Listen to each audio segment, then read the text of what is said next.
អ្នកដែលបើកជីវកម្មដែលគាត់មិនដែលរៀនពីជំនាញការលក់មិនដែលធ្វើជាបុគ្គលិកលក់ហើយគាត់បើក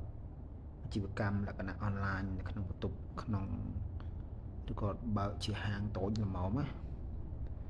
គាត់ភាគច្រើនតែខ្ញុំជួបគាត់ខ្សោយក្នុងការទំនាក់ទំនងភ្ញៀវខ្សោយក្នុងទីប្រតិបត្តិការពេលដែលយើងឆាតទៅ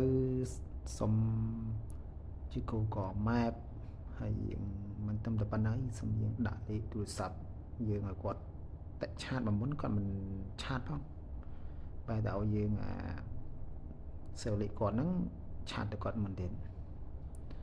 ចំណុចអស់ហ្នឹងឯងគឺចំណុចខ្សោយក្នុងការធ្វើអាជីវកម្ម start business មុនដំបូងហើយវាប្រឈមធំគឺបាត់ឱកាសបាត់ការលក់ពុកភ្ញៀវបានសម្រាប់ចាត់ទិញសង្កត់ថា 70% ហ្នឹងគាត់អត់ sale Telegram តែលេខពួកគាត់រវល់ពីណាខ្លះរវល់ពីខ្លះ Telegram មានបញ្ហាអីចឹងណាហើយគាត់មិន sale តែឲ្យភ្ញៀវ sale មុនអាហ្នឹងគឺជាកំហុសឆ្គងធ្ងន់ណាស់សម្រាប់អ្នកធ្វើអាជីវកម្មមុនដំបូងតែគាត់មិនដែលធ្វើជាបុគ្គលិកលក់អីអាហ្នឹងគាត់ខ្សោយមែនតើអញ្ចឹងធ្វើការប្រឈមខ្លាំងណាប្រឈមក្នុងការលក់មានគេថាធ្លាក់ចំណូលហើយ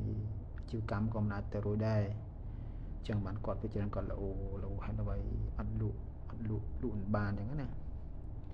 ហើយព្យាយាមខំធ្វើ marketing តែសារ marketing គាត់ខ្លាំងឃើញ marketing គាត់ប្រកែនិយាយវាអីតែសម្រាប់ការឆ្លើយតបជាមួយភ្ញៀវយឺតយ៉ាវវិញយឺតខ្លាំងហ្មងអញ្ចឹងចំណុចនេះគឺកែប្រែណាកែប្រែសម្រាប់អ្នកដែលបង្កើតអាជីវកម្មមុនដំបូងអញ្ចឹងកែប្រែបើអញ្ចឹងទេគឺបាត់ចំណូលហើយ